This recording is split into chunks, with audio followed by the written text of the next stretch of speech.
என்னை மறந்து நான் உறங்கும் போதும் உறங்காமல் என்னை காப்பவரே உமக்கு நன்றி. நம்முடைய பிதாவாகிய தேவனுடைய அன்பும் ஆண்டவராகிய இயேசு கிறிஸ்துவின் கிருபையும் சமாதானமும் உங்கள் அனைவரோடும் கூட என்றென்றைக்கும் இருப்பதாக. தலைப்பு: நான் உன்னை விட்டு விலகுவதும் இல்லை, உன்னை கைவிடுவதும் இல்லை. சங்கீதம் 3-4 அதிகாரங்கள். தாவீது ராஜா அப்சலோமினால் விரட்டப்பட்டு துன்பத்தில் இருந்த பொழுது பாடின சங்கீதமாய் இருக்கிறது. துன்ப நேரத்தில் எப்படி ஜெபிக்க வேண்டும் என்பதை தாவீது ராஜா செய்திருக்கிறார். அதை கேட்டு நாம் தெரிந்து கொண்டு நாமும் இப்படியே ஜெபிக்கலாம். தாவீது ராஜா ஜெபிக்கிறார்: கர்த்தாவே, என் சத்துருக்கள் எவ்வளவாய் பெருகி இருக்கிறார்கள். அநேகம் சத்துருக்கள் எனக்கு இருக்கிறார்கள். எனக்கு அதிகமான எதிரிகள் வந்திருக்கிறார்கள். அவர்கள் எல்லாரும் என்னை துன்பப்படுத்துகிறார்கள் என்று ஜெபிக்கிறார். அப்சலோமினால் துன்பப்படுத்தப்பட்டு அவர் ராஜாவாக இருந்து வெளியே விரட்டப்பட்டு அவர் ஓடி போனார். அப்பொழுது அவர் பாடுகிற பாட்டா இருக்கிறது இந்த சங்கீதம். அவர் எவ்வளவா என் எதிரிகள் பெருகி போனார்கள், அவர்கள் என்னை துன்பப்படுத்துகிறார்கள், எனக்கு எதிரிகள் அநேகம் பேர் இருக்கிறார்கள். அநேகம் பேர் என்னை என்ன சொல்லுகிறார்கள் என்றால், கர்த்தருடைய பாதுகாப்பு இவனிடத்தில் இல்லை என்று சொல்லுகிறார்கள். என்னை பற்றி சொல்லுகிறார்கள், கர்த்தர் இந்த மனிதனை பாதுகாக்கவில்லை என்று எல்லோரும் சொல்லுகிறார்கள். எனக்கு அநேகம் எதிரிகள் இருக்கிறார்கள், அவர்கள் இப்படியெல்லாம் பேசுகிறார்கள். நீர் என்னை பாதுகாக்கவில்லை என்றே பேசுகிறார்கள். தயவு செய்து என்னை நோக்கி பாரும் என்று ஜெபிக்கிறார். அவர்கள்தான் அப்படி சொல்லுகிறார்கள். ஆனால் உண்மையிலேயே கர்த்தராகிய நீர்தான் என் கேடகம், நீரே என் பாதுகாப்பாய் இருக்கிறீர், என் மகிமையே நீர்தான். உம்முடைய மகன் என்கிற வார்த்தை தான், அந்த பெயர், அந்த ஸ்தானம்தான் எனக்கு உயர்வானது, புகழ்ச்சியானது, மகிமையானது. நீர் என்னை உயர்த்துகிற தேவனாய் இருக்கிறீர். ஜனங்கள் சொல்லுகிறார்கள், நீர் என்னை கைவிட்டீர், நீர் என்னை பாதுகாக்கவில்லை என்று அவர்கள், என் எதிரிகள் சொல்லுகிறார்கள். ஆனால் உண்மையிலேயே நீர்தான் என் பாதுகாப்பு, நீரே என் மகிமை, என்னை உயர்த்துகிறவர் நீர்தான் என்று சொல்லுகிறார். இதிலிருந்து என்ன தெரிகிறது என்றால், நமக்கு விரோதமாய் எழும்புகிற ஜனங்கள் என்ன பேசுவார்கள்? கர்த்தருடைய பாதுகாப்பு உனக்கு இல்லை, கர்த்தர் உன்னை ஆசீர்வதிக்கவில்லை என்று சொல்லுவார்கள். ஆனால் அதை கேட்டு, ஐயோ அப்படிதான், கர்த்தர் என்னை பாதுகாக்கவில்லை என்று நினைக்க கூடாது. கர்த்தரின் கேடகம், அவர் என் பாதுகாப்பு, அவரே என்னை உயர்த்துகிறவர் என்று விசுவாசிக்க வேண்டும். விசுவாசத்தை தளர பண்ணுவதே எதிரிகளின் வேலை. அப்படிப்பட்ட தளர்ச்சிக்கு நாம் இடம் கொடுக்க கூடாது. கர்த்தரிடத்தில் விசுவாசத்தில் உறுதியா இருக்க வேண்டும். இந்நாள் வரை கர்த்தர் நமக்கு செய்த காரியங்களை எல்லாம் நினைத்து பார்த்து நன்றியுள்ளவர்களா இருக்க வேண்டும். புரிந்து கொள்ள வேண்டும் கர்த்தரின் அன்பை. ஒரு சின்ன விஷயம் வந்த உடனே, ஏதாவது துன்பமோ ஏதாவது பிரச்சனை வந்த உடனே தூஷித்து விடக்கூடாது. அதைதான் இங்கு குறிப்பிடப்பட்டிருக்கிறது. நான் கர்த்தரை நோக்கி சத்தமிட்டு கூப்பிட்டேன், அவர் தம்முடைய பரிசுத்த பர்வதத்திலிருந்து என் வேண்டுதலை கேட்டார். நான் கூப்பிட்டேன், கர்த்தர் என் ஜெபத்தை கேட்கிறார் என்று சொல்லுகிறார். நம்மளுடைய விசுவாசம் எப்படி இருக்க வேண்டும்? கர்த்தர் என்னை பாதுகாக்கிறார், அவர் என் மகிமையா இருக்கிறார், அவரே என்னை உயர்த்துகிறவராய் இருக்கிறார், நான் ஜெபிக்கும் போது என் ஜெபத்தை கேட்கிறார் என்று விசுவாசிக்க வேண்டும். விசுவாசம் என்பதே உண்மையை நம்புவதுதான், பொய்யை நம்புவதல்ல. உண்மையாய் இருப்பதை நம்புவதே விசுவாசம். அப்படி என்றால் இதெல்லாம் சத்தியம். கர்த்தர் நம்மை பாதுகாப்பது, நாம் துன்பத்தில் கடந்து போனாலும் அப்பொழுதும் கர்த்தர் நம்மை பாதுகாத்து கொண்டிருக்கிறார், அவரே நம்மை அதிகமாய் பாதுகாக்கிறார் அந்த நேரத்தில் என்பதையும் புரிந்து கொள்ள வேண்டும். பொல்லாத மனிதர்கள் வந்து சொல்லுவார்கள், கர்த்தர் உன்னை பாதுகாக்கவில்லை, அவர் உன்னை கைவிட்டு விட்டார், அதனால்தான் உனக்கு இப்படி துன்பம் நேர்ந்தது என்று சொல்வார்கள். அதை ஏற்றுக்கொள்ள கூடாது. இல்லை, கர்த்தரே என் தெய்வம், அவரே என்னை காக்கிறவர், இன்றும் என்னை அவர்தான் காத்து கொண்டிருக்கிறார் என்று உண்மையை புரிந்து தெளிந்தவர்களாய் இருக்க வேண்டும். எனக்கு விரோதமாய் எழும்பி வருகிற 10,000 பேருக்கும் நான் பயப்பட மாட்டேன். என் தனி மனிதனுக்கு விரோதமாக 10,000 பேர் எழும்பி வந்தாலும் நான் பயப்பட மாட்டேன். நீர் வாரும் கர்த்தாவே, நீர் எழும்பும், என்னை பாதுகாத்துக் கொள்ளும். என் எதிரிகள் துன்மார்க்கராய் இருக்கிறார்கள், அவர்கள் உம்முடைய வழிகளில் நடக்காத என் எதிரிகள், அவர்கள் உமக்கு கீழ்ப்படியாதவர்கள், உமக்கு விரோதமாய் செயல்படுகிறவர்கள், உம்மை நம்பி இருக்கிறதினால் என்னை பகைக்கிறவர்கள். அப்படிப்பட்ட துன்மார்க்கருடைய பற்களை உடைத்து போடும், தகர்த்து போடும். என்று தாவீது ராஜா ஜெபிக்கிறார். ஒரு காரியம் தெரிந்து கொள்ள வேண்டும். ஒரு மனிதனுடைய சரீரத்தில் என்னென்ன வியாதிகள், என்னென்ன பிரச்சனைகள் வருகிறதோ, சரீர குறைபாடுகள், பலவீனங்கள், வியாதிகள் வருகிறதோ, அதற்கும் அந்த மனிதன் செய்கிற பாவத்திற்கும் தொடர்புண்டு. பற்கள் ஒரு மனிதனுக்கு உடைக்கப்படுகிறது என்றால், பற்களில் பிரச்சனை வருகிறது என்றால், அந்த பிரச்சனை எவ்வளவு பெரியதோ அந்த அளவுக்கு அந்த மனிதனுடைய துன்மார்க்கமும் இருக்கும். துன்மார்க்கம் என்றால் கர்த்தருடைய வழிக்கு எதிரான வழி. கர்த்தருக்கு விரோதமாய் செயல்படுகிறவர்கள் பற்கள் உடைக்கப்படும். நன்றாக கவனித்துக் கொள்ள வேண்டும். நாம் கர்த்தருக்கு விரோதமாய் தவறு செய்தால், கர்த்தருடைய வழிக்கு எதிராக செய்தால் நம்முடைய பற்கள் உடைக்கப்படும், பற்களில் பிரச்சனை வரும். இதை தெரிந்து கொள்வோம். இந்த வேத பகுதிகளை ஆராய்ந்து வரும்போது ஒவ்வொரு பிரச்சனைகளுக்கும், ஒவ்வொரு சரீரத்தின் ஒவ்வொரு பகுதியிலும் ஏற்படுகிற பாடுகளுக்கும், வியாதிகளுக்கும், துன்பத்திற்கும் என்ன பாவம் காரணம் என்பதை இங்கு வெளிப்படுத்தப்பட்டிருக்கிறது. தொடர்ந்து பார்ப்போம். என் பகைஞர் துன்மார்க்கர் எல்லாருடைய தாடைகளையும் அடித்து துன்மார்க்கருடைய பற்களை தகர்த்து போட்டீர் என்று தாவீது ராஜா சொல்கிறார். ரட்சிப்பு கர்த்தருடையது. பாதுகாப்பு என்பது கர்த்தருடையது. கர்த்தரே நம்மை பாதுகாக்க முடியும். மற்ற காரியங்கள் நம்மை பாதுகாக்க முடியாது. அவருடைய பாதுகாப்பே நமக்கு நிச்சயமானது, நிரந்தரமானது, முழுமையான பாதுகாப்பானது. உம்முடைய ஆசீர்வாதம் உம்முடைய ஜனத்தின் மேல் எப்பொழுதும் இருக்கட்டும் என்று சொல்லுகிறார். இப்படியாக தாவீது ராஜா சொல்லுகிறார். கர்த்தாவே, நான் கூப்பிடும் போது என்னை கேட்டருளும். நான் கூப்பிடும் போது எனக்கு செவி கொடும். ஜெபத்தை எல்லாம் கேளும் சுவாமி. என் விண்ணப்பத்தை கேட்டருளும். எனக்கு பதில் தாரும் என்று தாவீது ராஜா ஜெபிக்கிறார். கர்த்தாவே, என் ஜெபத்தை கேட்டருளும். நான் ஜெபிக்கும் பொழுது, என் துன்ப நேரத்தில் நான் ஜெபிக்கும் பொழுது, நான் கேட்கிற விண்ணப்பங்களை எல்லாம் நீர் தயவு செய்து கேட்க வேண்டும் என்று தாவீது ராஜா ஜெபிக்கிறார். மனிதர்களே, எது வரைக்கும் வீணானதை விரும்புவீர்கள்? பொய்யான மாயை, அதாவது ஆடம்பர வாழ்க்கை, மாயையான காரியங்கள், பொழுதுபோக்கு காரியங்கள், உலக இன்பங்கள் என்று சொல்லக்கூடிய பொய்யான இன்பங்கள், இப்படி அர்த்தமற்ற மாயையான, ஏன் செய்கிறோம் என்றே தெரியாமல் எதிலேயோ ஒரு காரியத்தில் மயங்கி அடிமையா இருப்பது, தீய பழக்க வழக்கங்களுக்கு, சினிமாவுக்கு,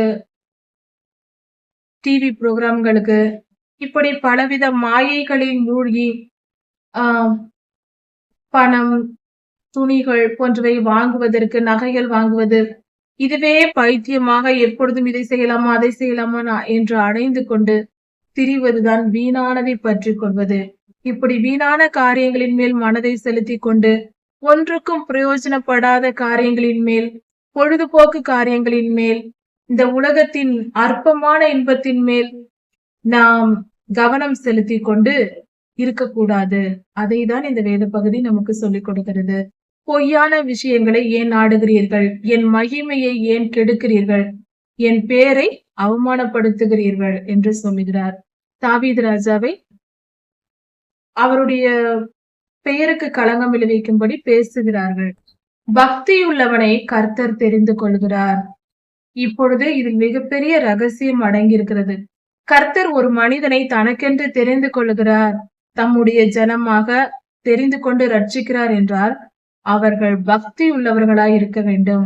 கர்த்தரிடத்தில் பக்தி உள்ளவர்களையே அவர் தெரிந்து கொள்கிறார். அப்படி என்றால் கர்த்தரிடத்தில் விசுவாசம் வைத்தால் அவர் நம்மை தெரிந்து கொண்டு நம்மை வழி நடத்துகிறார்.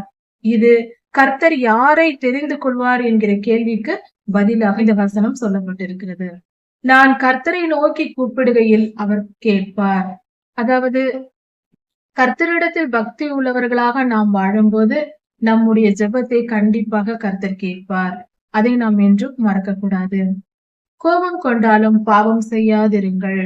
அதாவது சில நேரங்களில் துன்மார்க்கரும் பொல்லாத மனிதர்களும் செய்கிற செயல்கள் நம்மை கோபமூட்டுவதாக இருக்கும். அந்த கோபத்தின் விளைவு, கோபம் பாவம் அல்ல, கோபத்தை மூட்டி அதை கோபம் பாவத்தை விளைவிக்கும். அதனால் கோபம் கொண்டாலும் பாவம் செய்யாதிருங்கள்.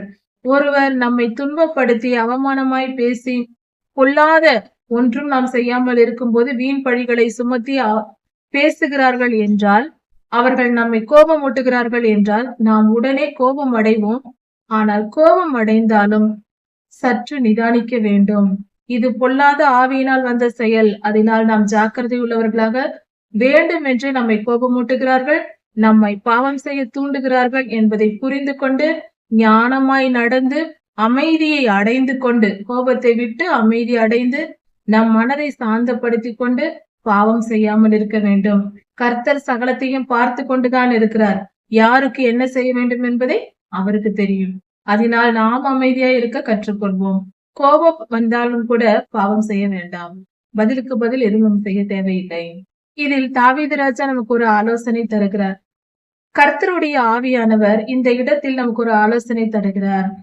கோபம் வரும்பொழுது நாம் என்ன செய்ய வேண்டும் என்றால், நாம் நம்முடைய படுக்கையில் அமர்ந்து கொண்டு, நாம் உட்கார்ந்து கொண்டு, நாம் இருதயத்தில் பேசிக் கொண்டிருக்க வேண்டும். நம்மளுடைய மனதிற்குள்ளேயே நாம் அதிக கோபம் அடையும் போது நம்ம பேச வேண்டும் என்று தோன்றுவதை அடுத்தவர்களிடத்தில் பேசக்கூடாது. அதனால் பாவம் விளைந்துவிடும். நமக்குள்ளேயே, நம் மனதிற்குள்ளேயே நாம் பேசிக்கொண்டு அமர்ந்திருக்க வேண்டும். மற்றதை கர்த்தர் பார்த்துக் கொள்வார். இது விஞ்ஞான பூர்வமாகவும் நம் டென்ஷன் அடையாமல் நம் இருதயத்தை பாதுகாத்துக் கொள்ள உதவும். அந்த கோபம் தணிந்து விடும். நாம் பேசிக்கொண்டிருக்கும் பொழுது மற்றவர்களையும் காயப்படுத்தாது. கர்த்தர் நீதி உள்ளவர். அவரவர் செய்கிற தீமைக்கு அவரவருக்கு கர்த்தர் நீதியாய் நியாயம் தீர்ப்பார். நாம் விசுவாசத்தோடு கர்த்தரின் நம்பிக்கை வைத்து அமைதி அடைய வேண்டும். நீதியின் வழிகளை செலுத்தி கர்த்தர் மேல் நம்பிக்கையாயிருங்கள். இப்படி நம்மை யாராவது கோபமூட்டினாலும், நம்மை கொடுமைப்படுத்தினாலும், நாம் நீதியை விட்டுவிடக் கூடாது. நீதியாய் நடந்து, எது நடந்தாலும் நாம் நீதியை விடக்கூடாது.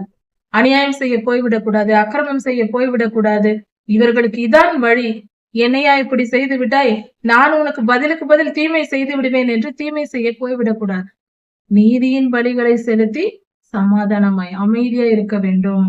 கர்த்தர் பார்த்துக் கொள்வார். அவருக்கு இடம் கொடுக்க வேண்டும். நம் சத்துருக்களின் மேல் நாம் அவர்களை அடித்தால் நம்முடைய பலத்தினால் தான் அவர்களுக்கு நாம் துன்பம் கொடுப்போம். அவர்கள் நமக்கு வீணான காரியங்களை கொண்டு வந்தால் கூட, நாம் ஒன்றும் ஒரு குற்றமும் நம்மேல் இல்லாத போது அவர்கள் நம்மை துன்பப்படுத்தினால் கூட, நாம் பதிலுக்கு பதில் செய்தால் நம் பலத்திற்கு தான் அவர்களுக்கு தண்டனை கொடுப்போம். ஆனால் நாம் அதை செய்யாமல் அவர்களை மன்னித்து நாம் சமாதானம் அடைந்து பொறுமையாய் இருந்தால் கர்த்தர் அவர்களை தண்டிப்பார். அவர் பார்த்து கொள்வார். சரிக்கு சரி நியாயம் தீர்க்காமல் விட மாட்டார்.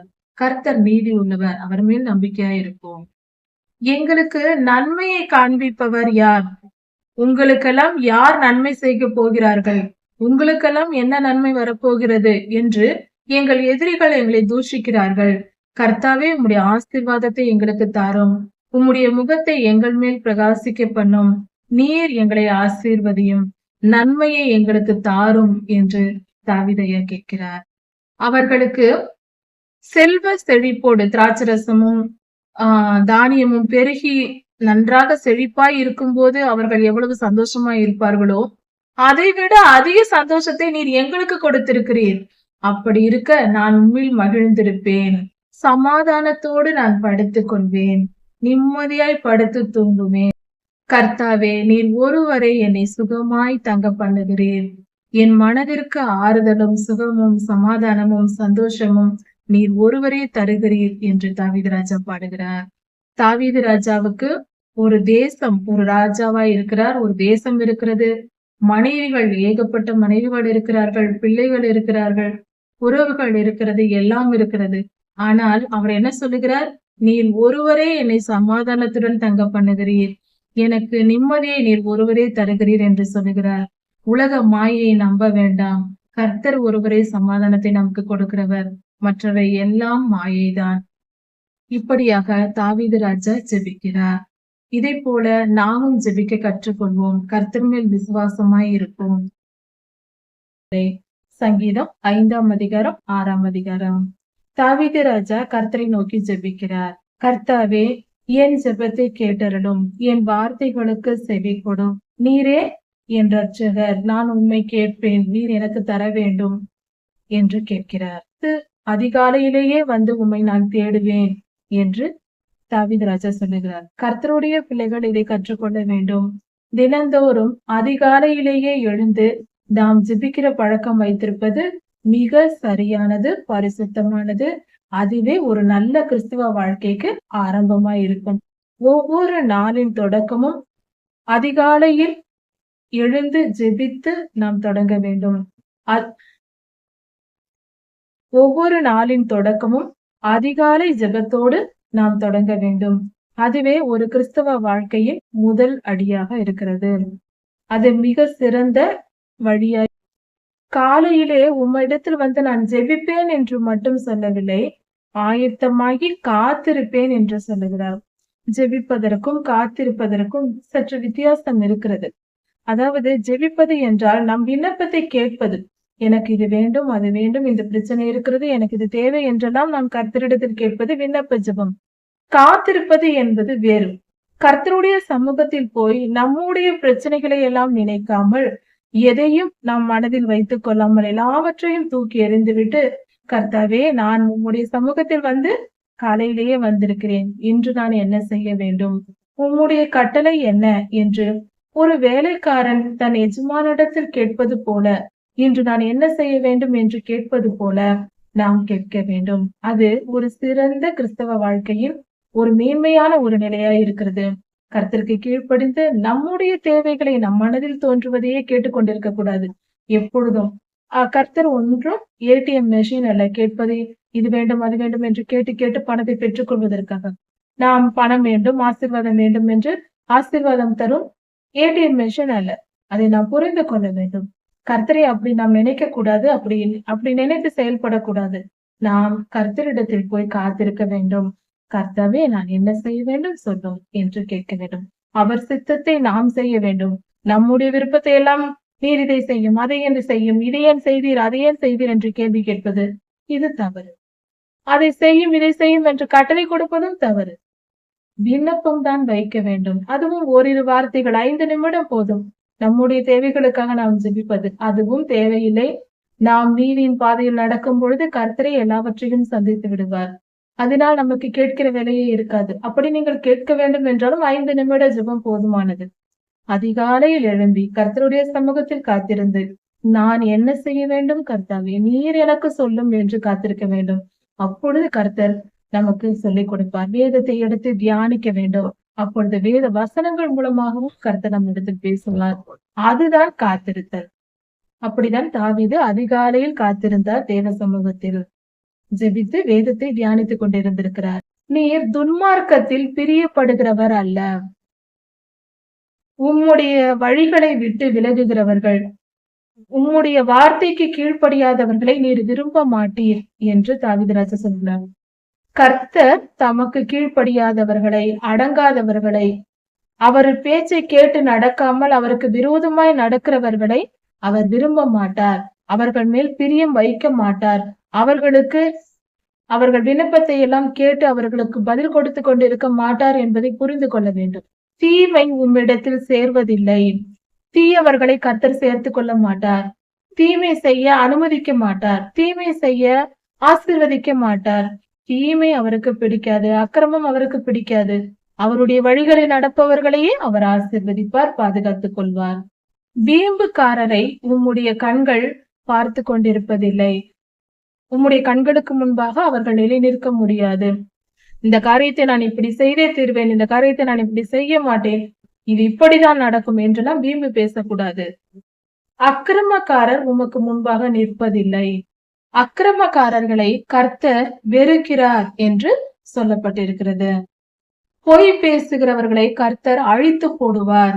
அவர்கள் அழிந்து போவார்கள். பொய் பேசுகிறவர்கள் நிரந்தரமாய் நிம்மதியாய் இருக்க முடியாது. அவர்களை அழித்து போடுவார் கர்த்தர் என்று வேதம் சொல்லுகிறது. இரத்த பிரியனையும் சூதுள்ள மனுஷனையும் கர்த்தர் அருவருக்கிறார்.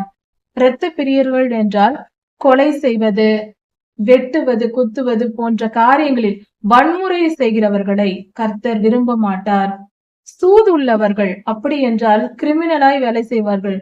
இதை இப்படி செய்ய வேண்டும், அதை எப்படி செய்ய வேண்டும் என்று சூட்சுமம் வைத்துக் கொண்டு திட்டமிட்டு பலவித திட்டங்கள் போட்டு தீமை செய்வார்கள். அப்படிப்பட்டவர்கள் சூதுள்ளவர்கள்.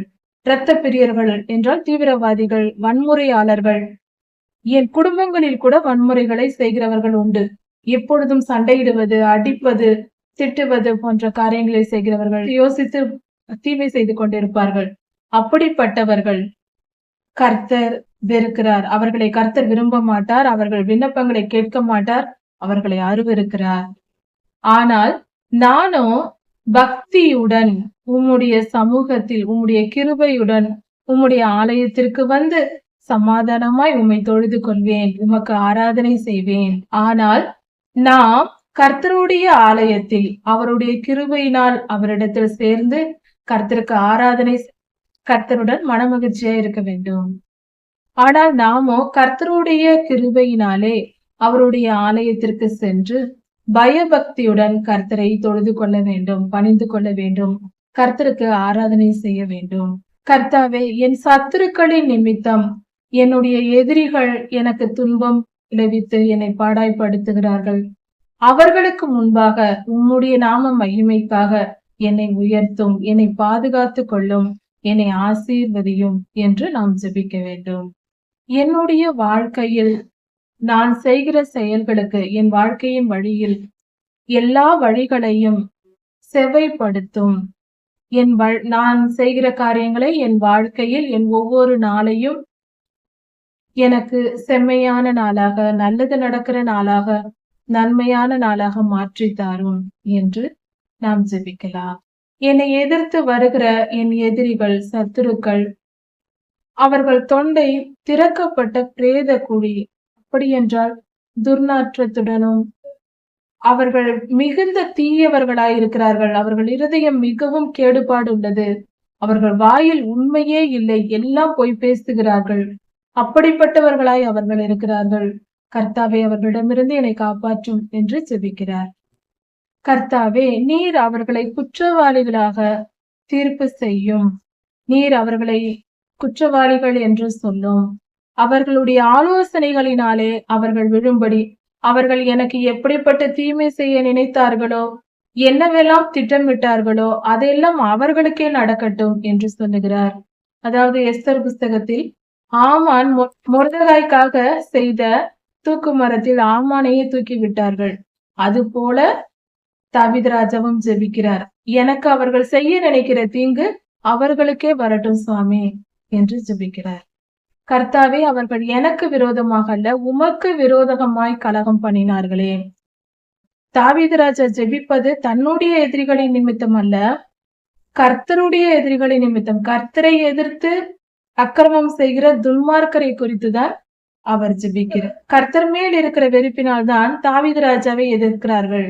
அதை தான் அவர் அப்படி ஜெபிக்கிறார். உம்மை நம்பியிருக்கிறவர்கள் கம்பீரமாய் சந்தோஷமாய் இருப்பார்களாக, அவர்களை ஆசீர்வதியும். உம்மை நம்பி இருக்கிறவர்களை நீர் ஆசீர்வதியும் என்று சொல்லுகிறார். உம்மை நம்பி இருக்கிறவர்களை நீர் எல்லா நாளும் காப்பாற்றுவீர், அவர்களை பாதுகாத்துக் கொள்வீர். உம்முடைய நாமத்தை நேசிக்கிறவர்கள் சந்தோஷப்படட்டும். கர்த்தாவே, நீர் நீதிமானை ஆசீர்வதித்து காருண்யம் என்னும் கேடகத்தினால் அவரை மறைத்துக் கொள்ளும், அவனை சூழ்ந்து கொள்ளும் என்று சொல்லுகிறார். அதாவது உம்மை நம்பியிருக்கிறவர்கள், உம் நாமத்தை நேசிக்கிறவர்கள், உம்மேல் பிரியமாய் இருக்கிறவர்கள் எப்பொழுதும் சந்தோஷமாய் இருக்கட்டும் ஆண்டவரே, அவர்களை பாதுகாத்து கொள்ளும், காத்து கொள்ளும் என்று தாவீது ராஜா ஜெபிக்கிறார். கர்த்தாவே, உம்முடைய கோபத்திலே என்னை கடிந்து கொண்டு, அப்படி என்றால் கண்டித்து என்னை தண்டிக்க வேண்டாம், நீர் என் மேல் கோபப்பட வேண்டாம் என்று தாவீது ராஜா ஜெபிக்கிறார். அப்படி கண்டிப்பது, தண்டிப்பது என்றால், கடிந்து கொள்வது என்றால் திட்டுவதல்ல. திட்டுவது என்பது தூஷிப்பது. கடிந்து கொள்ளுதல் என்றால் கண்டித்து நடத்துவது, கண்டனம் தெரிவிப்பது. நீங்கள் செய்வது தவறு, இது சரியில்லை என்று சொல்வது கண்டிப்பது. அது தவறான காரியம் அல்ல. தூஷிப்பது தவறான காரியம். திட்டுவது என்பது தவறான காரியம், பாவம். அது பொல்லாதவனின் செயல். கடிந்து கொள்வது என்பது கண்டிப்பது, கண்டனம் தெரிவிப்பது என்றும் சொல்லலாம். தண்டிப்பது என்பது தண்டனை கொடுப்பது, செய்த தவறுக்கு தண்டனை கொடுப்பது. அப்படி என்னை கண்டித்து தண்டிக்க வேண்டாம் சுவாமி, என்னை காப்பாற்றும் என்று கேட்கிறார். கர்த்தாவே, என் மேல் இரக்கமாயிரும். அதாவது தாவீது ராஜா ஜெபிக்கிற ஜெபம், என் மேல் இரக்கமாயிரும், நான் பலனற்று போனேன், என் எலும்புகளெல்லாம் நடுங்குகிறது என்று சொல்லுகிறார். அவர் சரீரத்தில் ஏதோ வியாதி வந்து மிகவும் கஷ்டப்பட்டு கொண்டிருக்கிறார். அந்த சமயத்தில் கர்த்தாவே மனது இறங்கும் அப்படி என்று ஜெபிக்கிறார். எதுவரைக்கும் எவ்வளவு நாள் நான் இப்படியே இருப்பது? வேதனை தாங்காமல் தாவீது ராஜா புலம்புகிறார். என் மேல் இரக்கமாயிரும்.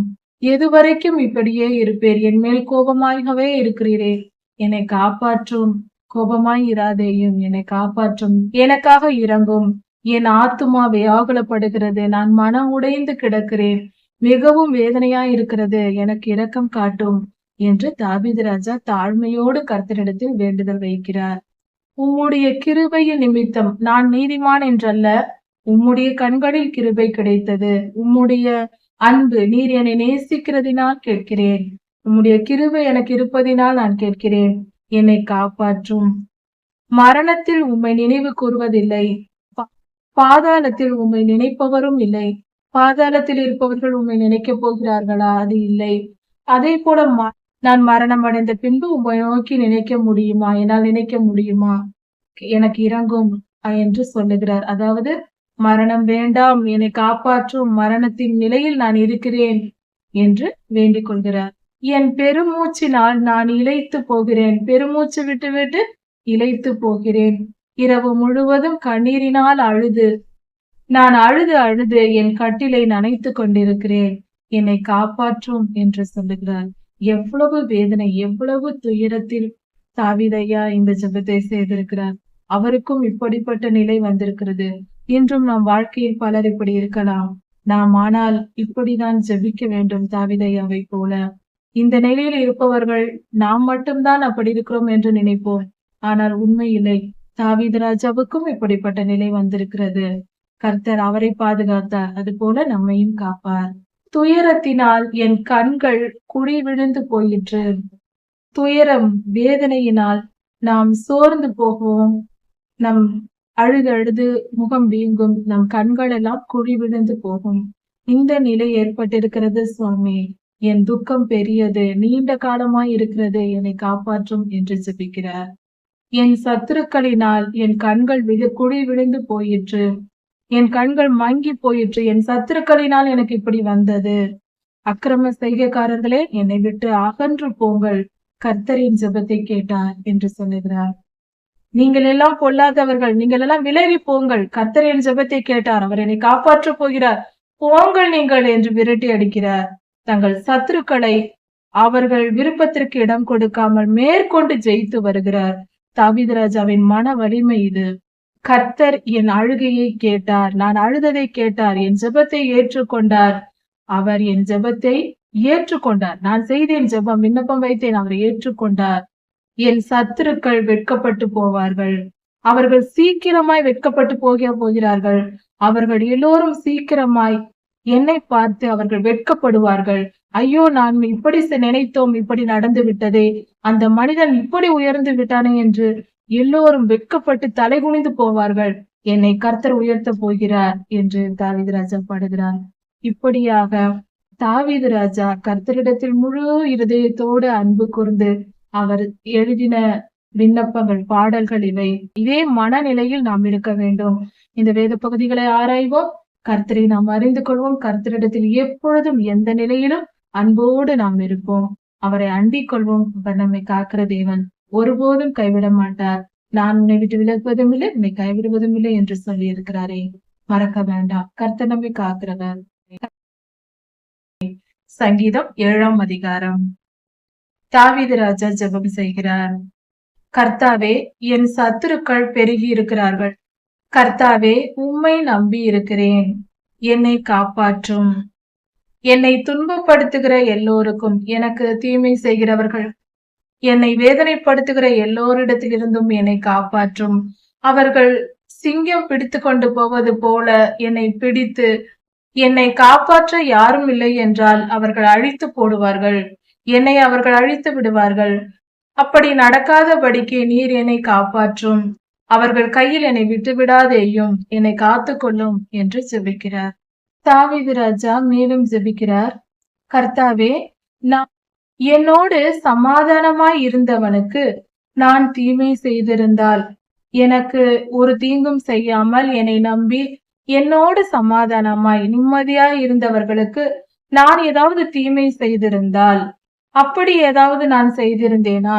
அப்படி செய்திருந்தாலோ, அல்லது காரணம் இல்லாமல் என் சத்ருவானவனுக்கு, எந்த காரணமும் இல்லாமல் எனக்கு எதிரியாய் இருப்பவனுக்கு நான் போய் கொள்ளையிட்டேனா? எனக்கு எந்த தீங்கும் செய்யாதவர்களுக்கு நான் போய் அவர்களுக்கு நான் தீங்கு செய்திருந்தால், அப்படி நான் ஏதாவது செய்திருந்தால், என்னோடு சமாதானமாயிருந்தவர்களுக்கு நான் தீமை செய்திருந்தாலும், காரணம் இல்லாமல் எந்த தீமையும் செய்யாத என் சத்ருவுக்கு நான் போய் கொள்ளையிட்டு அவர்களுக்கு துன்பத்தை கொடுத்திருந்தாலும், அப்படி ஏதாவது நான் செய்திருந்தால் என்னை நீர் தண்டியும், நான் உம்முடைய தண்டனையை ஏற்றுக்கொள்கிறேன் என்று சொல்லுகிறார். அப்படி நான் செய்திருந்தால் என் எதிரி என்னை பிடித்து என் பேரை கெடுத்து, அதாவது எனக்கு அவ பெயர் உண்டு பண்ணினாலும் பரவாயில்லை, என்னை பிடித்து என்னை கொன்று போட்டாலும் நான் ஏற்றுக்கொள்கிறேன். நான் அப்படி ஏதாவது செய்தேனா? நான் நீதி தவறி நடந்தேனா? இல்லையே ஆண்டவரே, நான் ஒரு தீமையும் செய்யவில்லை, நீதி தவறவில்லை என்று தாவீது ராஜா சொல்லுகிறார். கர்த்தாவே, என்னுடைய எதிரிகள் எப்படி வருகிறார்கள் பாருங்கள், என்னை எப்படியெல்லாம் துன்பப்படுத்துகிறார்கள், அவர்கள் எப்படியெல்லாம் பேசுகிறார்கள், எவ்வளவு அவமானப்படுத்துகிறார்கள், எனக்கு எவ்வளவு கேடு செய்கிறார்கள், என்னால் தாங்க முடியவில்லையே. இவ்வளவையும் பார்த்து கொண்டிருக்கிற நீர் எவ்வளவு கோபமாய் இருப்பீர். அந்த கோபத்தோடு எழுந்து வாரும் சுவாமி, எனக்காக வந்து அவர்களோடு யுத்தம் செய்யும், என்னை நீர் காப்பாற்றும். நியாய தீர்ப்பை நியமித்து வைத்திருக்கிறீரே, நியாய தீர்ப்பு செய்ய போகிறீரே, அவர்கள் எவ்வளவு மூர்க்கமாய் இருக்கிறார்கள் என்று பாரும், அவர்கள் எவ்வளவு கொடுமையாய் என்னிடத்தில் நடந்து கொள்கிறார்கள் என்று பாரும். நீர் எவ்வளவு கோபமாய் இருக்கிறீர் என்று எனக்கு தெரியும். நான் ஒரு தவறும் செய்யவில்லை, அவர்களோ என்னை மிகவும் கடுமையாக கொடுமையாக நடத்துகிறார்கள். இதையெல்லாம் பார்த்து நீர் கோபமாய் இருக்கிறீர். அந்த கோபத்தோடே வாரும், என்னை காப்பாற்றும், அவர்களுக்கு நீதி செய்யும், நியாய தீர்ப்பை நீர் வைத்திருக்கிறீரே, அந்த நியாய தீர்ப்பை கொடும் என்று தாவீது ராஜா ஜெபிக்கிறார். கூட்டம், ஜனங்கள் எல்லாம் உம்மை சூழ்ந்து கொள்வார்கள். மீண்டும் உன்னதத்திற்கு எழுந்தருளும் ஆண்டவரே என்று சொல்லுகிறார். கர்த்தர் ஜனங்களுக்காக நியாயம் செய்வார். கர்த்தர் நீதி உள்ளவர். நியாயத்தின்படி ஜனங்களுக்கு அவரவர் செய்த நன்மை தீமைக்கு பலன் தருகிறவராய் இருக்கிறார். அப்படி இருக்கிறவரே, எனக்கு என்னுடைய நீதியின்படி எனக்கு நியாயம் செய்யும். நான் எவ்வளவு நேர்மையாய் நடந்திருக்கிறேன், நீதியின் பாதையில் நடந்திருக்கிறேன். நான் அக்கிரமம் செய்யவில்லை, நான் அநியாயம் செய்யவில்லை, நீதியாய் நடந்திருக்கிறேன். நான் செய்த நீதிக்கு எனக்கு பலன் தாரும் என்று கேட்கிறார்.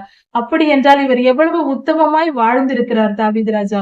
உத்தமமாய் வாழ்ந்தவர்களே அப்படி கேட்க முடியும். கர்த்தாவே, நான் நீதி செய்திருக்கிறேன், என் நீதிக்கு பலன் எங்கே?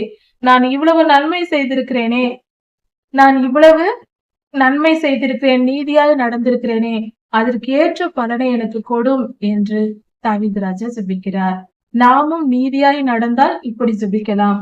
இப்படி ஜெபித்தால் கண்டிப்பாக நிச்சயம் ஆண்டவர் நமக்கு தருவார். நம்மளுடைய நீதி நியாயத்தின்படி நாம் நடக்கிற வழிகள் நமக்கு நன்மையை கொண்டு வந்து சேர்ப்போம். என்னில் உள்ள உண்மையின்படி எனக்கு நியாயம் செய்யும். நான் எவ்வளவு உண்மையாய் நடந்தேனோ அதற்கேற்ற பலனை எனக்கு கொடும் என்று ஜெபிக்கிறார். பொல்லாங்கனுடைய பொல்லாப்பை ஒழிய பண்ணும். தீமை செய்கிறவர்களுடைய பொல்லாப்பு ஒழியட்டும், அது அழிந்து போகட்டும். அப்படிப்பட்டவர்களுடைய திட்டங்கள் எல்லாம் நிறைவேறாமல் போகட்டும். பொல்லாங்கனை ஒழிந்து போக பண்ணும். நீதிமானை காத்தருளும். நீதிமானை ஸ்திரப்படுத்தும் என்று சொல்லுகிறார். நீதிமானை நன்றாக பலப்படுத்தும், அவருடைய வாழ்க்கையில் அவர் நிலைத்திருக்கும்படி செய்யும் என்று தாவீது ராஜா ஜெபிக்கிறார். நீதியுள்ள தேவனாய் இருக்கிற நீர் மனிதனுடைய இருதயங்களை, மனிதனுடைய உள்ளத்தில் என்னென்ன நினைக்கிறார்கள், நன்மை நினைக்கிறார்களா, தீமை நினைக்கிறார்களா, அவர்கள் இருதயத்தில் சூது இருக்கிறதா, கபடமாய் இருக்கிறார்களா, உண்மையாய் இருக்கிறார்களா என்பதையெல்லாம் நீர் ஆராய்ந்து பார்க்கிற தேவன். உள்ளங்களை ஆராய்ந்து பார்த்து நீர் பதில் தருகிறவர். அப்படிப்பட்டவரிடத்தில் நீ உம்மிடத்தில் என்னுடைய கேடகம் இருக்கிறது, என்னுடைய பாதுகாப்பு நீராய் இருக்கிறீர், என் இருதயத்தை நன்கு நீர் அறிந்திருக்கிறீர், உம்மால் பார்க்க முடியும், அதனால் எனக்கு சந்தோஷம் உண்டு. நீர் என் இருதயத்தை பார்க்கிறீர், நிச்சயம் என்னை பாதுகாப்பீர் என்று நம்பிக்கையோடு சொல்லுகிறார். தேவன் நீதியுள்ள நியாயாதிபதி. தேவன் நீதியுள்ளவர். அவர் மிகவும் நீதியுள்ள ஒரு நியாயாதிபதியா இருக்கிறார். ஜட்ஜா இருக்கிறார். அவர் நீதிபதி. நீதியாய் நியாயம் தீர்ப்பார். தினந்தோறும் பாவிகளின் மேல் சினம் கொள்ளுகிற தேவன். தினந்தோறும் பாவியை பார்த்து தினந்தோறும் கோபம் கொள்வார். பாவம் செய்கிறவனை பார்த்தால் அவருக்கு கோபம் வரும். இது தெளிவாய் புரிந்து கொள்ள வேண்டும். அதை நாம் தெரிந்து கொண்டு கர்த்தரை கோபமூட்டக்கூடாது. பாவம் செய்தால் கர்த்தருக்கு கோபம் வரும். நாம் செய்கிற பாவங்கள் கர்த்தரை கோபமூட்டுகிற செயலா இருக்கும். அதனால்தான் பூமியின் ஜனங்கள் செய்கிற பாவங்கள் கொள்ளை நோயாகவும் யுத்தங்களாகவும் பஞ்சங்களாகவும் வந்து பூமியை அங்கங்கு அழித்து கொண்டிருக்கிறது. இயற்கை சிற்றங்களுக்கு காரணமே கர்த்தருடைய கோபம். அந்த கர்த்தருக்கு ஏன் கோபம் வருகிறது? நாம் செய்கிற பாவங்கள், அக்கிரமங்கள், அநியாயங்கள் இவைகளே. அப்படி ஒரு மனிதன் பாவம் செய்து அக்கிரமம் செய்து கர்த்தரை கோபமூட்டி கொண்டிருந்தால் அவர் தண்டிப்பார். அவர் தம் வில்லை நாணேற்றுவார். அப்படி என்றால் அவர் கஷ்டத்தை தண்டனை கொடுப்பார் என்று பொருள். கர்த்தர் 3 விதங்களில் மனித குலத்தை தண்டிக்கிறார். முதலில் கொள்ளை நோயை கொடுக்கிறார், பஞ்சத்தை அனுப்புகிறார், பட்டயத்தை அனுப்புகிறார். இப்படி அதாவது முதலில் பட்டயம் வரும், யுத்தங்கள் வரும். யுத்தங்கள் ஓய்ந்த பின்பு அந்த யுத்தத்தின் நிமித்தம் கொள்ளை நோய்கள் வரும். இந்த 3ம் கர்த்தருடைய பட்டயமாய் இருக்கிறது. அவர் மனிதனை தண்டிக்கிற விதங்கள் இவை. மனிதனுக்கு வரும் துன்பங்கள் இந்த 3 வகையாக பிரிக்கலாம். அது தனி மனிதனாயிருந்தாலும் சரி, தேசமாயிருந்தாலும் சரி, ஒட்டுமொத்த மனித சமுதாயமாய் இருந்தாலும் சரி, இந்த 3 விதங்களில் கர்த்தர் தண்டிக்கிறார். கர்த்தரிடம் நாம் மனம் திரும்பி விட்டால் நாம் காப்பாற்றப்படுவோம். அதற்காக பொறுமையோடு அவர் காத்திருக்கிறார். அவர் பொறுமையை பயன்படுத்தி கொண்டு நாம் மனம் திரும்புவது நமக்கு நல்லது. கர்த்தரை கோபமூட்டுகிற மனிதன், கர்த்தருக்கு விரோதமாய் செயல்படுகிற மனிதன், அவன் கர்ப்பம் தரித்து அக்கிரமத்தை பெறுவானாம். அதாவது அதற்கு விளைவாக அவனுக்கு அக்கிரமம் நடக்கும், அவன் வாழ்க்கையில் நடக்கும், அந்த தேசத்திற்கு நடக்கும், அல்லது பூமிக்கே நடக்கும். நாம் கர்த்தரை கோபமூட்டி கொண்டே இருந்தால் நமக்கு பேரழிவுகள் வரும் என்பதே இதன் பொருள். தீவினை செய்து அதனால் பொய்யை பெறுகிறான். தீவினையை கர்ப்பம் தரித்து பொய்யை பெறுகிறான். இந்த தீமை செய்வது, பொய் பேசுவது, அக்கிரமம் செய்வது, இதனால் நமக்கு தண்டனையே வரும். இவைகளெல்லாம் நமக்கு அப்படியே திரும்பி வந்துவிடும். இப்படிப்பட்ட காரியங்களை செய்யக்கூடாது. கர்த்தருக்கு கோபமூட்டுகிற செயல் என்பது எப்படிப்பட்டதாம்? ஒருவன் குழி வெட்டுவது போல மண்ணை தோண்டி குழியை வெட்டுகிறான். அவன் வெட்டின குழியில் அவனே விழுவான். அதாவது அடுத்தவர்களுக்காக தீமை செய்கிறவன் அவனுக்கு தனக்கு தானே குழி வெட்டுவதற்கு சமம். அந்த குழியில் அவனே விழுந்து விடுவானாம்.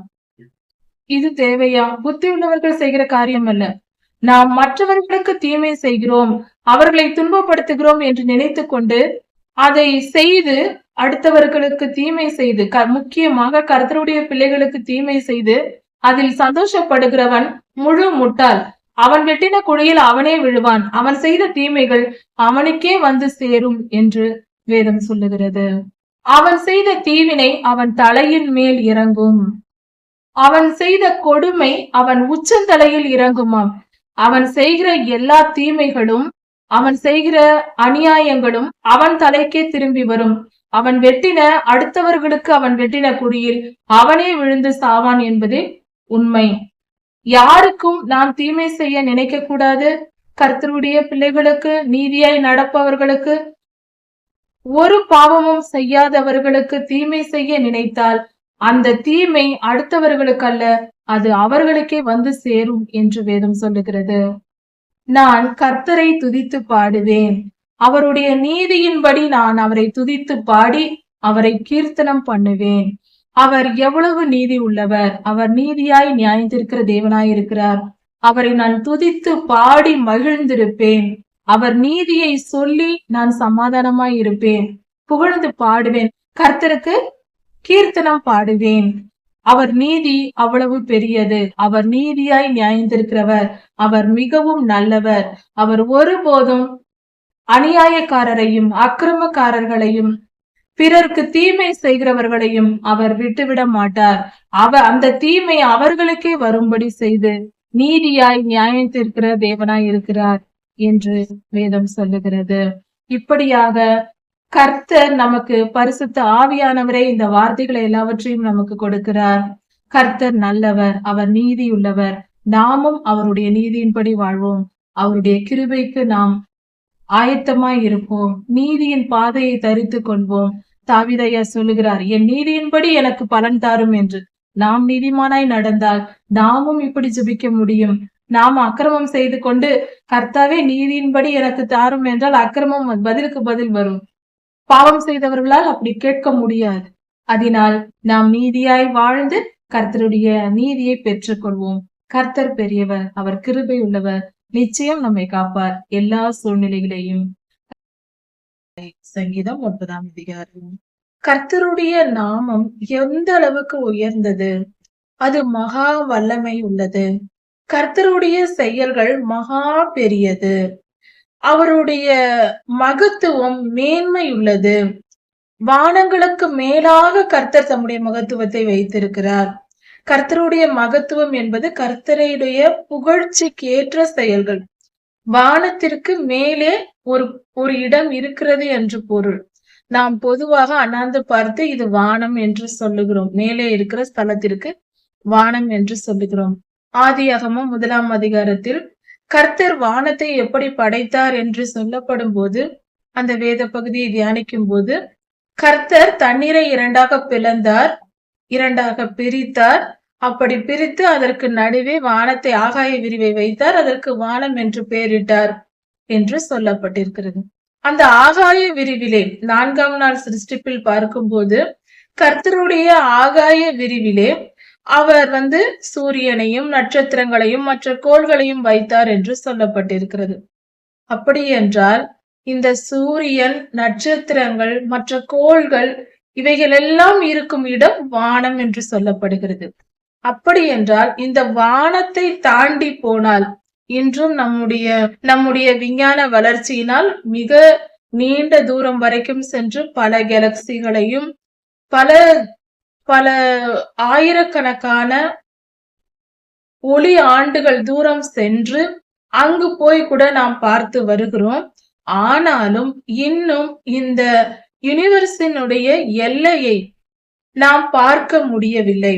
இப்படி அதன் எல்லையை நம்மால் பார்க்க முடியாத நிலையில் தான் நாம் இன்னும் இருக்கிறோம், போய்கொண்டே இருக்கிறோம். ஆனால் அது இன்னும் எவ்வளவு பெரியதா இருக்கிறது என்று சொல்ல முடியவில்லை. அந்த எல்லையை நம்மால் பார்க்க முடியவில்லை. பல டெலஸ்கோப்கள் மூலமாக பார்த்தும் இன்னும் அதன் எல்லையை பார்க்க முடியவில்லை. வேதம் இந்த இடத்தில் சொல்லுகிறது, அந்த வானத்திற்கு மேலாக கர்த்தர் தம்முடைய மகத்துவத்தை வைத்தார். அப்படி என்றால் வானத்திற்கு மேலாகவும் ஒரு இடம் இருக்கிறது. அதாவது இந்த சூரிய நட்சத்திரங்கள் இருக்கிற இடங்கள் எல்லாம் தாண்டி போனால் வேறு ஏதோ ஒரு இடம் இருக்கிறது என்று இந்த வேத பகுதியை வைத்து ஆராயும் பொழுது வேதத்தின்படி நாம் புரிந்து கொள்கிறோம். கர்த்தருடைய மகத்துவம் அங்கு காணப்படுகிறது. கர்த்தருடைய புகழ்ச்சி அங்கு காணப்படுகிறது. அப்படி என்றால் அங்கு மேன்மையான செயல்களை கர்த்தர் அங்கு செய்து வைத்திருக்கிறார். அப்படி பார்க்கும் பொழுது நாம் எந்த அளவுக்கு மனிதன் சிறியவன் என்பதை நாம் யோசித்து பார்க்க வேண்டும். இந்த சங்கீதத்தில் அதான் கொடுக்கப்பட்டிருக்கிறது. வானத்து நட்சத்திரங்கள் அவ்வளவு பெரிய நட்சத்திரங்கள், கற்பனைக்கும் எட்டாத அளவுக்கு. சூரியனும் ஒரு வித நட்சத்திரம்தான். இப்படி எல்லாம் பார்க்கும்போது அதனுடைய அனலின் தன்மை, அக்னியின் தன்மை, அதனுடைய அளவு, அதனுடைய வலிமை போன்ற காரியங்களை எல்லாம் பார்க்கும்போது அதை நினைத்து பார்க்கவும் ஆச்சரியமாய் அற்புதமாய் இருக்கிறது. தெரிந்து வைத்துக் கொள்ள வேண்டும், நம் பூமி எத்தகையது, வானத்தில் உள்ள கிரகங்கள் எப்படி செயல்படுகிறது, அதை குறித்து விஞ்ஞானம் என்ன கண்டுபிடித்திருக்கிறது. இதையெல்லாம் வான மண்டலத்தை குறித்து சற்று நாம் விஞ்ஞானம் என்ன சொல்லுகிறது என்பதை ஆராய்ந்து தெரிந்து கொள்வது, கொஞ்சம் புரிந்து கொள்ள முயற்சி பண்ணுவது நமக்கு நல்லது. அதனால் நம்முடைய மனம் தெளிவடையும். நாம் எவ்வளவு சிறியவர்கள் என்பதும், கர்த்தர் எவ்வளவு பெரியவர் என்பதும், நாம் எங்கு இருக்கிறோம், நம்மளுடைய முகவரி என்ன, நம்மளுடைய தெரு பெயரும் வீட்டின் பெயரும் நம்முடைய ஊர் பெயரும் நம் முகவரி அல்ல, அதற்கு மேலாக இருக்கிறது. இது பூமி என்பதே ஒரு சிறு வீடு போல. இன்னும் வெளியே போய் பார்த்தால் எவ்வளவோ இருக்கிறது. அந்த ஆச்சரியங்களையும் அற்புதங்களையும் நாம் தெரிந்து வைத்துக் கொள்வது நல்லது.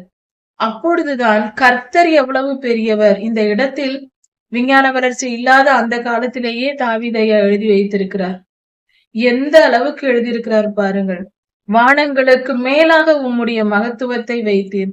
அந்த காலத்தில் இவர்கள் எல்லாம் இன்று நாம் இன்டர்நெட் மூலம் தெரிந்து கொள்ளும் காரியங்களை எல்லாம் அவர்கள் தரிசனங்கள் மூலமாக தெரிந்திருக்கிறார்கள்.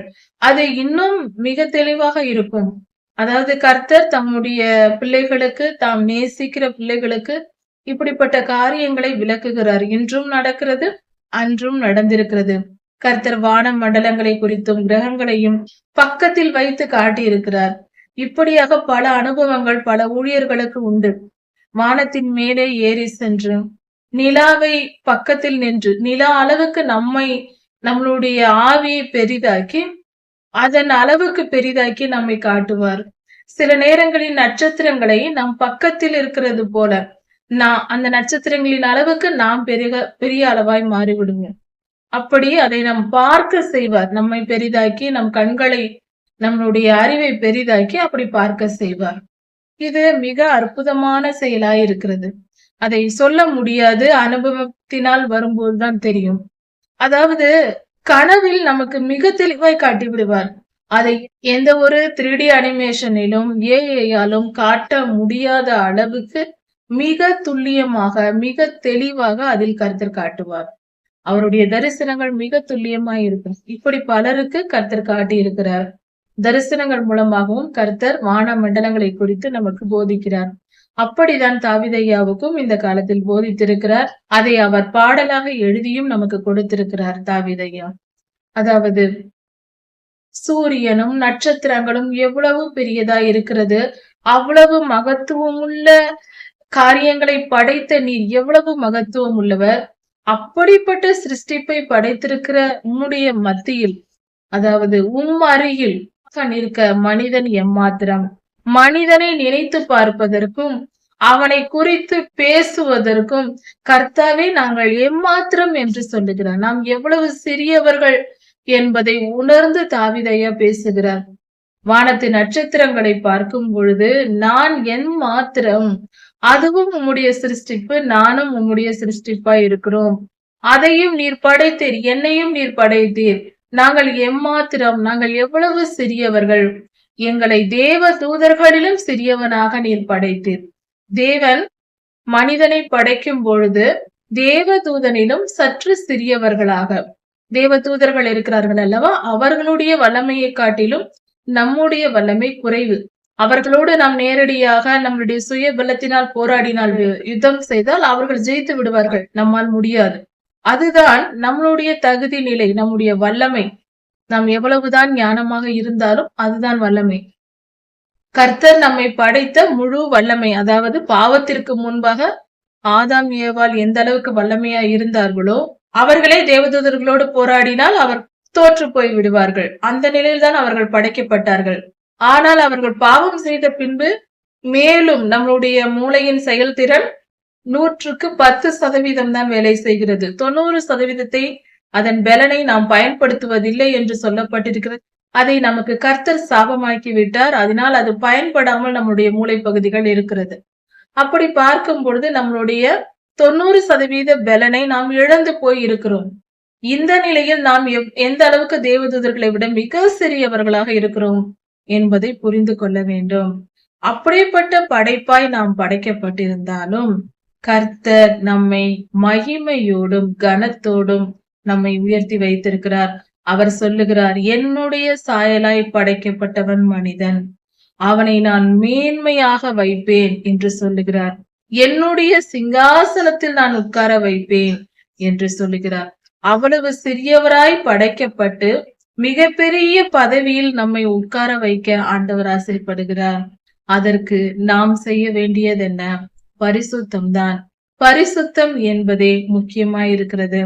நம்மிடத்தில் உள்ள கரை திரைகள் அகற்றப்பட்டு நாம் சுத்திகரிக்கப்பட வேண்டும். சாதாரணமாக நாம் சமையலுக்கு உபயோகப்படுத்தக்கூடிய தானியங்களை கூட எடுத்து சுத்தப்படுத்தி பயன்படுத்துகிறோம், அல்லது சுத்தப்படுத்தியே நாம் வாங்கி வந்து பயன்படுத்துகிறோம். எப்படியோ நம்முடைய உணவுப் பொருட்களை நாம் சுத்திகரிப்பது என்பது மிக மிக அவசியமானது. இதை எல்லோரும் செய்கிறோம். நாம் ஒரு பழங்களை வாங்கி வந்தாலும் கூட அதை சுத்தப்படுத்தி கழுவி அதன் பின்பே உண்கிறோம். சாதாரண மனிதன், மண்ணில் பிறந்த மனிதர்களாகிய நாம் உட்கொள்ளும் உணவு பரிசுத்தமாய் இருக்க வேண்டும் என்று நாம் விரும்பி இப்படியெல்லாம் செய்கிறோமே. கர்த்தரால் படைக்கப்பட்ட மனிதர்களாகிய நாம் கரைதிரை இல்லாதவர்களாக பரிசுத்த இருதயத்தோடு கர்த்தர் அன்பாகவே இருக்கிறார். அவரைப் போல நாமும் அன்பானவர்களாய் மாறி அவருக்கேற்ற பரிசுத்தத்தை நாம் அடைய வேண்டும் என்று கர்த்தர் விரும்புகிறார். அதில் தவறென்ன இருக்கிறது? கர்த்தர் நம்மிடம் எதிர்பார்ப்பது பரிசுத்தமாய் இருக்கிறாளா என் மகள், என் மகன் பரிசுத்தமாய் இருக்கிறானா என்றே பார்க்கிறார். அவருடைய எதிர்பார்ப்பு நாம் பரிசுத்தமாய் இருக்க வேண்டும் என்று. ஏனென்றால் நாம் பரிசுத்தமாய் இருந்தால் மட்டுமே பிழைத்திருக்க முடியும். நாம் பாவம் செய்தால் கர்த்தருடைய கோபம் மூண்டு அவர் நம்மை அழித்து விடுவார். நம்மை சுத்திகரிக்கவே கர்த்தர் விரும்புகிறார். அதை புரிந்து கொண்டு நாம் நடக்க வேண்டும். கர்த்தர் பெரியவராய் இருக்கிறார். அவர் மகா பெரியவர். அவர் மகா வல்லமை உடையவர். அவர் மகத்துவம் உள்ளவர். அவர் மிகவும் நல்லவர். அவர் மகா பெரியவர். அவரை பற்றி நம்மால் தெரிந்து கொள்ளும் அளவுக்கு நம்முடைய மூளைக்கு பலன் அல்ல. ஓரளவு கொஞ்சம் கொஞ்சம் நம் திறனுக்கேற்றபடி நாம் புரிந்து கொள்ளலாம். முயற்சி செய்ய வேண்டும். கர்த்தரை புரிந்து கொள்ள முயற்சி செய்ய வேண்டும். அவர் குணாதிசயங்களை தெரிந்து கொள்ள விரும்ப வேண்டும், கற்றுக்கொள்ள வேண்டும். ஆனால் நம்முடைய மூளைக்கு முழுமையாய் நாம் எல்லாவற்றையும் தெரிந்து கொள்ள முடியாது என்பதையும் உணர்ந்திருக்க வேண்டும். நம்மால் ஆன வரைக்கும் நாம் புரிந்து கொள்ள வேண்டும். கடல் நீரை பருகுவது போல, கடல் நீரை தாகமாயிருக்கிறது போய் நாம் குடிக்கலாம். ஆனால் எல்லா தண்ணீரையும் நம்மால் குடிக்க முடியாது என்று தாகத்தோடு கிடந்து சாக முடியாது. நம்முடைய தாகம் எந்த அளவுக்கு தீருமோ அதை மட்டும் எடுத்து குடித்துக் கொள்ளலாம். நம் தாகத்தை தீர்த்து பிழைத்துக் கொள்ளலாம். கடலளவு தண்ணீர் வைத்துக் கொண்டு இதையெல்லாம் என்னால் முடியாது குடிக்க என்று தாகத்தோடு இருப்பது நல்லதல்ல அல்லவா? புத்திசாலித்தனம் அல்ல.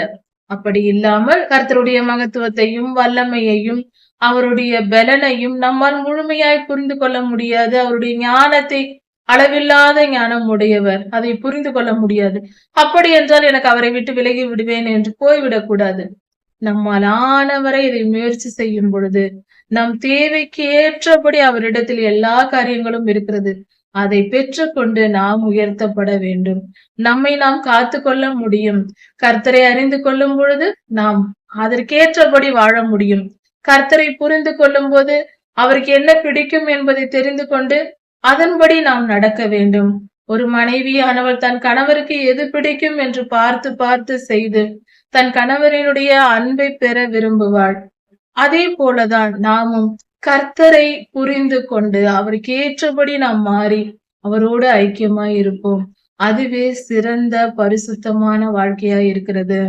அப்படிப்பட்ட மகத்துவம் உள்ள தேவன் இந்த பூமியை படைத்தவர். அண்ட சராசரத்தையும் படைத்தார். அதே போல இந்த பூமியையும் படைத்தார். இந்த பூமியை படைத்து அதன் மேல் இருக்கிற காற்றில் பறக்கிற பறவைகளையும் நீரில் வாழும் ஜீவ ஜந்துக்கள் நீந்துவனவற்றையும் பரப்பன நீந்துவன காட்டு மிருகங்கள் நாட்டு மிருகங்கள் போன்ற எல்லாவற்றையும் படைத்தார். சிறு பூச்சிகள் எல்லாவற்றையும் கர்த்தர் படைத்தார். இந்த பூமியை நம்மிடத்தில் ஒப்படைத்தார்.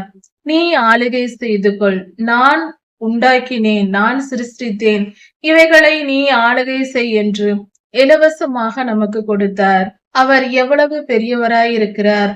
நாம் சிறு குழந்தைகளை வளர்க்கும் பொழுது 2 வயது குழந்தையை வளர்க்கும் போது பார்த்தால் நாம் அந்த பிள்ளைகளை குளிக்க வைத்து அவைகளுக்கு தேவையான எல்லா காரியங்களையும் செய்து அழகாக அலங்கரித்து உடை உடுத்தி அதற்கு ஆகாரம் கொடுத்து திருப்தியாய் அதற்கு தேவையான எல்லா காரியங்களையும் செய்து அதன் பின்பு விளையாட்டு பொருட்களையும் எடுத்து கொடுப்போம்.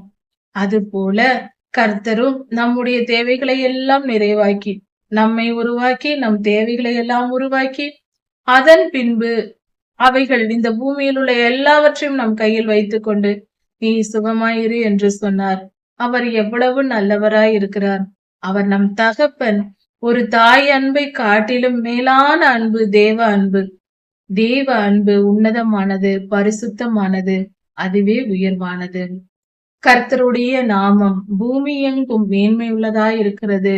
அது எல்லா இடத்திலும் கர்த்தருடைய நாமம் மேன்மையுள்ளதாய் இருக்கிறது. எல்லா காரியங்களிலும் கர்த்தரே புகழப்படத்தக்கவர். அவரே சர்வலோகாதிபதி. இதன் தொடர்ச்சியை அடுத்த செய்தியில் பார்க்கலாம். கர்த்தர் உங்களை ஆசீர்வதிப்பாராக. மாரநாதா.